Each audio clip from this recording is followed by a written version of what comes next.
Imagina por un momento el olor acre del metal cortado y el zumbido constante de un arco eléctrico en un espacio confinado.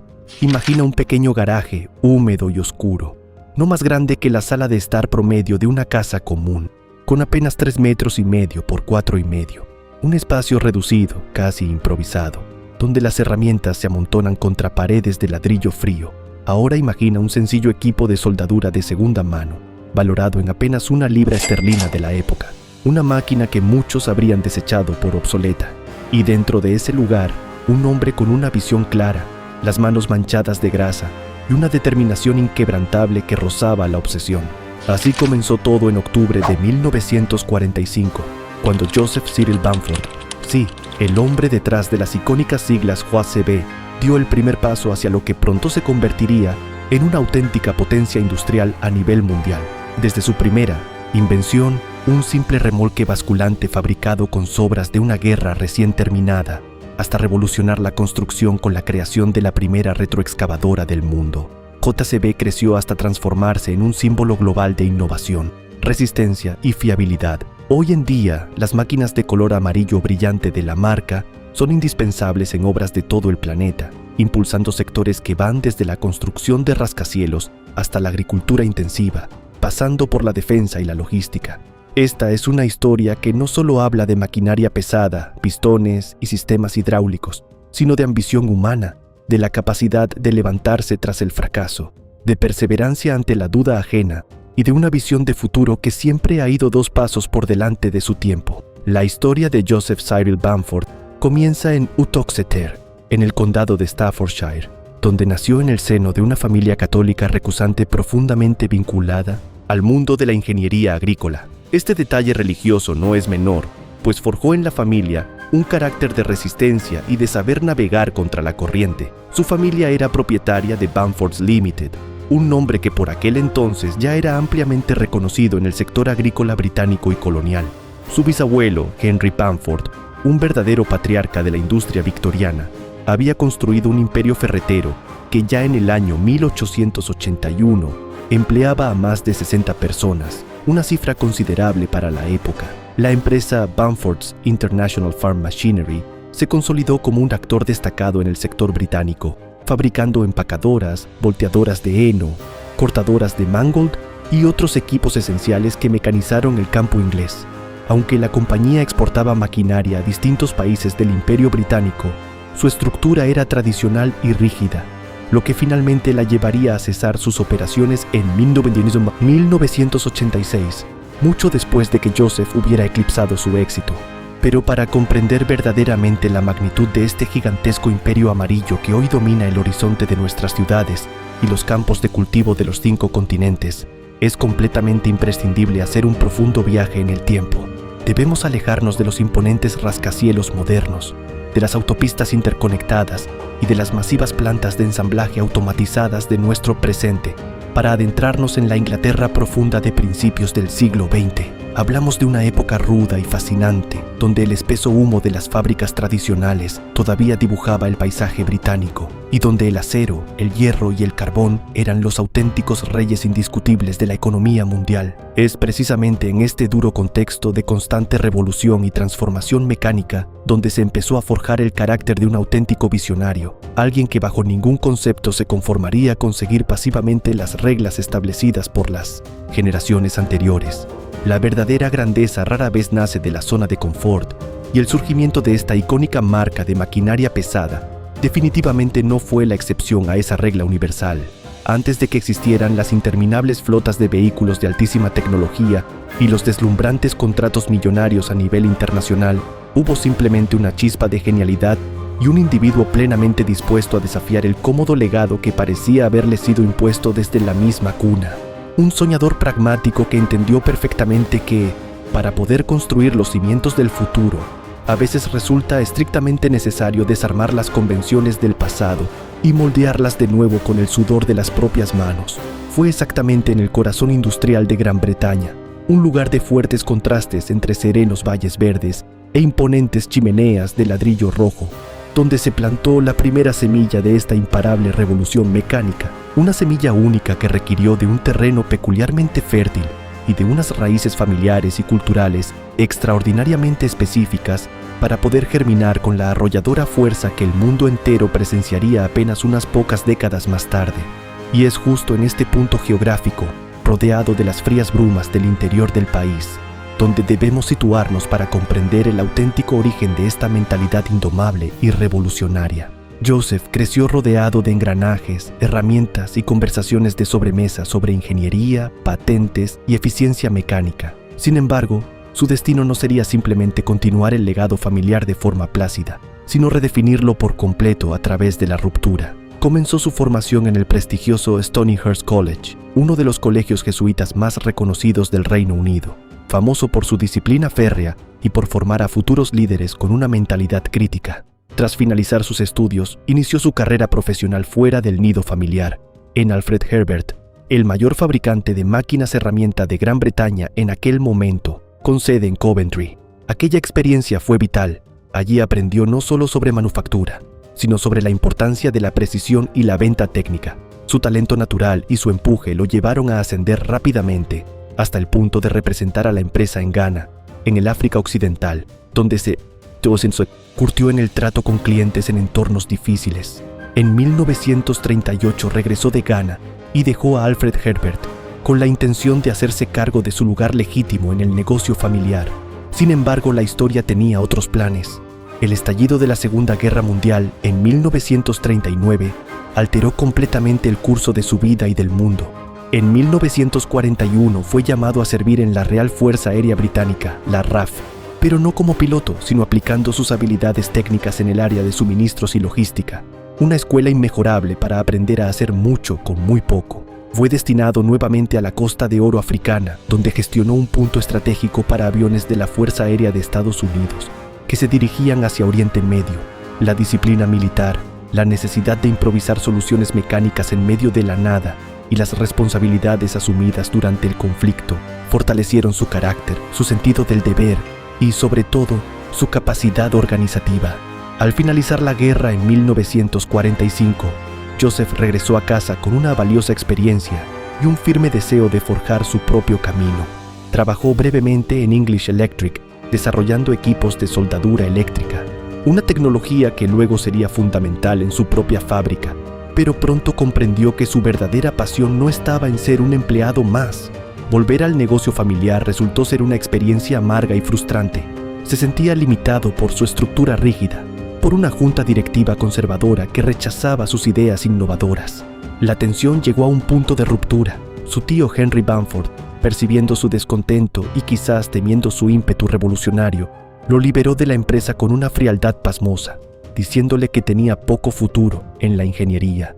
Sin saberlo, ese despido, esa nota de rechazo, marcaría el punto de inflexión definitivo en su vida y el nacimiento de una competencia que acabaría por devorar al negocio original. Tras aquella decepción familiar, Joseph intentó ganarse la vida vendiendo fijador para el cabello Brylcreem durante un breve periodo. Una anécdota que hoy parece inverosímil para un gigante de la industria, pero su espíritu emprendedor, esa inquietud que le quemaba por dentro, no tardó en imponerse.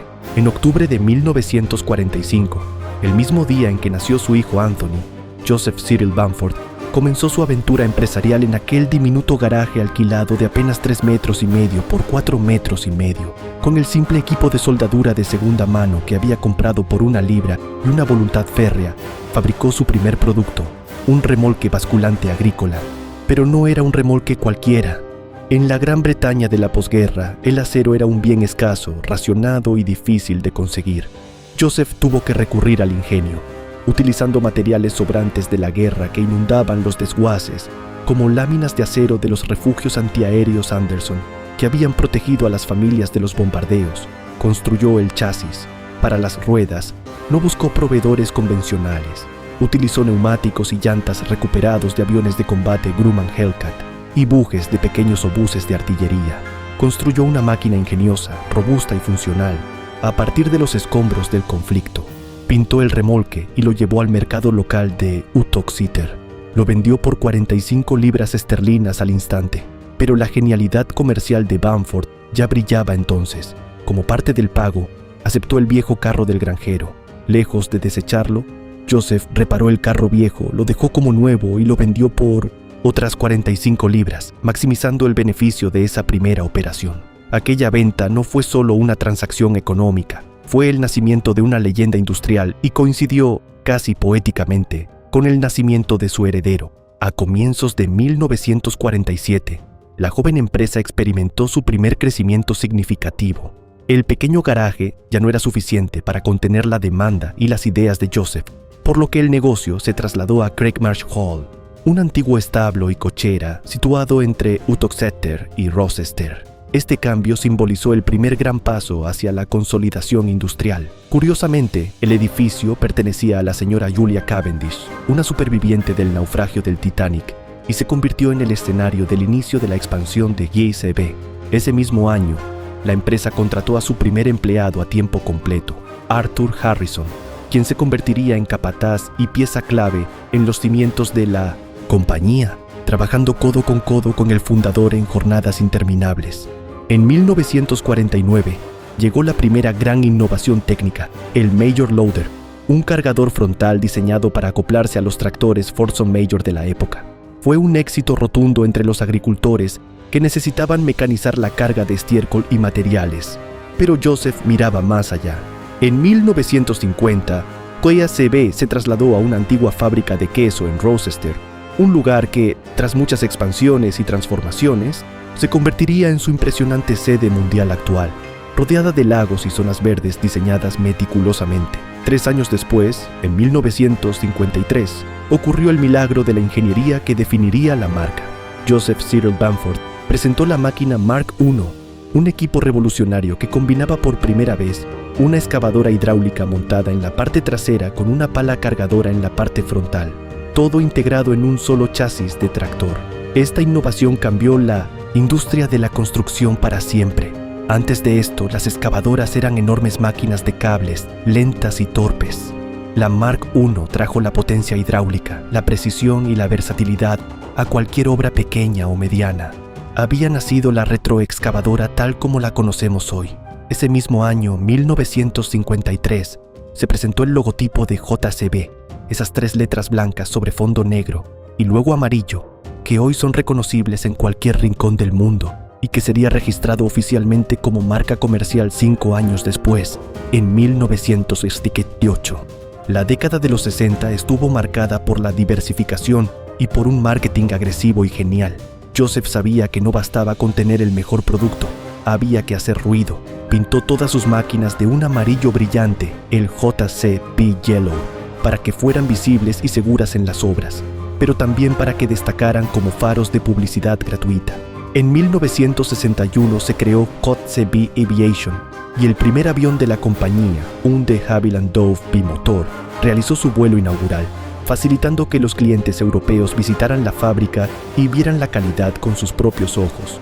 En 1962 nacieron las famosas Dancing Diggers o excavadoras bailarinas. Joseph, cansado de que la gente dudara de la potencia de sus sistemas hidráulicos, organizó un espectáculo donde las máquinas se levantaban sobre sus propios brazos, formaban arcos triunfales y realizaban coreografías precisas al ritmo de la música. Fue un golpe de efecto magistral que demostraba, sin necesidad de palabras, la fuerza bruta y la delicadeza de sus equipos. Ese año también se abrió la primera filial internacional en Holanda, iniciando la expansión global que ya no se detendría. En 1963 se lanzó la retroexcavadora JTB3C, un modelo que se convirtió en un clásico del diseño industrial, con una cabina más cómoda y una estética robusta que definió el paisaje de las obras británicas durante décadas. En 1964 las ventas alcanzaron los 8 millones de libras y, en un gesto de generosidad inusual, la empresa repartió un bono de 250,000 libras entre sus empleados, consolidando una lealtad laboral que dura hasta hoy. Ese mismo año comenzó la difícil incursión en el mercado estadounidense, dominado por gigantes locales, con la exportación del modelo 4C. Para 1969, JCB fabricaba 4.500 máquinas en un solo año, y lo más impresionante era que más de la mitad estaban destinadas a la exportación. El reconocimiento oficial llegó cuando JCB recibió su primer Queen's Award for Export Achievement, el prestigioso premio de la reina a los logros en exportación. el primero de lo que serían 27 premios de este tipo a lo largo de los años. Ese mismo año, Bamford fue nombrado comandante de la Orden del Imperio Británico por sus servicios a la industria nacional. En 1970, la compañía estableció una base estratégica en White Marsh, Maryland, para atacar el mercado de Estados Unidos con mayor fuerza. En 1972 abrió JCB Francia y en 1973 las ventas se duplicaron vertiginosamente hasta alcanzar los 40 millones de libras. Pero el cambio generacional se acercaba. Joseph Cyril Bamford, el fundador incansable, decidió retirarse en 1975, entregando las riendas a su hijo Anthony Bamford. Lejos de ser un heredero pasivo, Anthony transformaría la empresa de una exitosa compañía nacional a una corporación global integrada verticalmente. Bajo la dirección de Anthony, en 1977 se lanzó el manipulador telescópico Low-Dal. Esta máquina fue otra revolución. Permitía elevar cargas a grandes alturas y extenderlas hacia adelante, superando las limitaciones de las carretillas elevadoras convencionales en terrenos difíciles. Hoy, el Low-Dal es una de las máquinas más vendidas de la historia de la compañía. En 1978 se inauguró JCB Transmissions en Wrexham, Gales. Anthony Bamford tenía la visión de que JCB no debía depender de proveedores externos para sus componentes clave, así que comenzaron a fabricar sus propias transmisiones, ejes y más tarde motores. En 1979, Anthony tomó una de las decisiones más arriesgadas y visionarias de la historia empresarial británica: comenzar la producción en India. Mientras otros miraban hacia Europa o América, Bamford vio el potencial de una nación en desarrollo que necesitaba infraestructuras. Se asoció inicialmente con la empresa local Escorts, pero con el tiempo JCB tomó el control total. Hoy, India no es solo un mercado, es el corazón de JCB fuera del Reino Unido, con múltiples fábricas en Nueva Delhi, Pune y Jaipur. Se dice que en India la palabra JCB se usa genéricamente para referirse a cualquier excavadora, tal es su dominio del mercado. La innovación continuó sin pausa en los años 80. En 1985 se introdujo la 3CX Sidemaster, la evolución definitiva de la retroexcavadora, y se celebró la producción de la unidad número 100.000. En 1987, la primera ministra Margaret Thatcher visitó la sede de Rochester y en una imagen icónica condujo una máquina recién salida de la línea de producción, simbolizando la fuerza de la manufactura británica.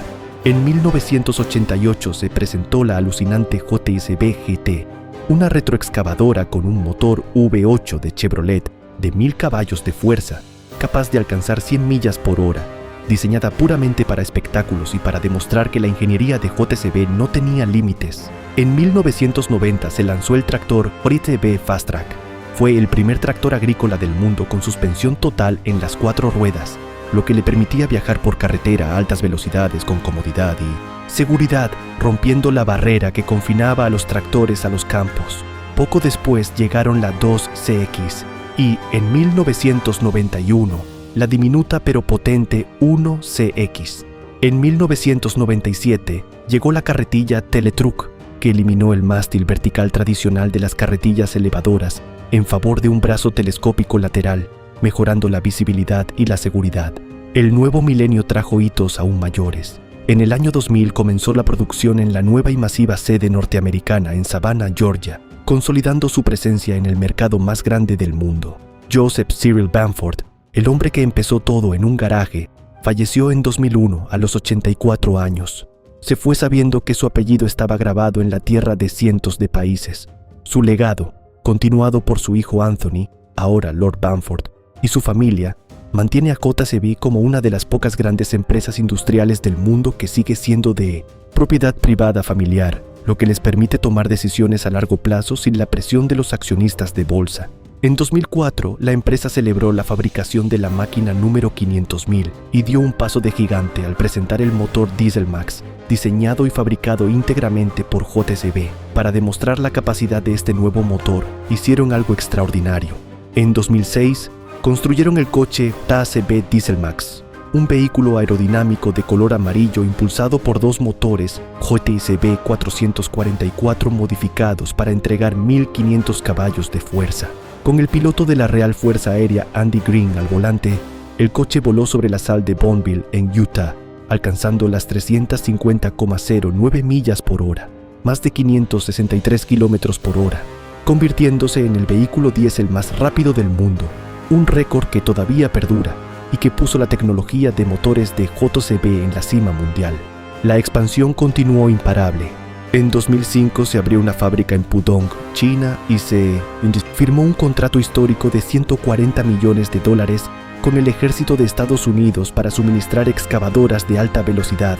En 2008, JCB Heavy Products se trasladó a una nueva planta de última generación en Uttoxeter, cerrando el círculo cerca del lugar de nacimiento de la empresa. En 2009 se invirtieron 40 millones de libras en Ballabgarh, India, convirtiéndola en la mayor fábrica de retroexcavadoras del mundo.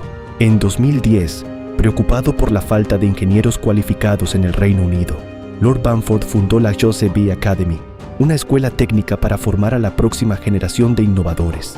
Esta firme apuesta por la educación y el talento joven no era en absoluto una casualidad, sino una respuesta profundamente estratégica a los enormes desafíos que planteaba el nuevo milenio. Mientras gran parte del mundo industrial occidental aún intentaba recuperarse a duras penas de las devastadoras secuelas económicas que había dejado la reciente recesión global, la compañía británica decidió hacer exactamente lo contrario que la inmensa mayoría de sus competidores. En lugar de recortar presupuestos de innovación, contraer sus operaciones o refugiarse temerosa en sus mercados más seguros y tradicionales, la directiva optó por pisar el acelerador a fondo, demostrando una vez más esa inquebrantable mentalidad audaz que siempre la había definido desde sus humildes orígenes en aquel oscuro garaje. La visión corporativa era absolutamente cristalina. Para poder sostener el liderazgo mundial en la creación de maquinaria pesada durante las siguientes décadas, no bastaba únicamente con forjar el mejor acero o diseñar los sistemas de inyección más eficientes, sino que resultaba estrictamente imprescindible cultivar, proteger y potenciar a las mentes más brillantes de la ingeniería moderna. El rotundo éxito inicial de esta institución educativa cimentó de manera definitiva una agresiva filosofía de crecimiento interno que rápidamente impregnó todas y cada una de las divisiones de la corporación. Así, con la fuerza laboral del mañana perfectamente asegurada en su territorio natal y alcanzando unos niveles de calidad de ensamblaje verdaderamente excepcionales en sus multitudinarias plantas europeas y asiáticas, la empresa sintió que había llegado el momento idóneo para cruzar de nuevo el océano. Sabían que la auténtica dominación del sector requería una presencia física, tangible y poderosa en aquellas regiones donde las infraestructuras estaban a punto de florecer. De este modo, el vasto y prometedor territorio sudamericano se perfiló como el destino inevitable para protagonizar el siguiente capítulo de su imparable expansión. En 2012, la empresa entró con fuerza en Brasil con una nueva fábrica. En 2015 celebró su 70 aniversario lanzando la 3CX Compact, una máquina diseñada para las ciudades congestionadas de hoy. En 2016 se alcanzaron hitos de producción asombrosos: 200.000 manipuladoras telescópicas Loadal y 100.000 mini excavadoras, además del lanzamiento de la Hydradic, una excavadora de ruedas con una estabilidad y visibilidad nunca vistas. En 2017 se celebró la producción de la retroexcavadora número 500.000, pero JCB no se detiene en el diésel. En 2018 presentaron la excavadora eléctrica 19C-1E, liderando la carga hacia la electrificación en máquinas compactas. En 2019, JCB volvió a los récords de velocidad, esta vez con su tractor Fastrac, con el famoso mecánico y piloto de motos Guy Martin al volante, un Fastrac modificado y aligerado, con mejoras aerodinámicas y un motor llevado al límite. Batió el récord Guinness del tractor más rápido del mundo, alcanzando una velocidad pico de 153,771 millas por hora en el aeródromo de Elvington.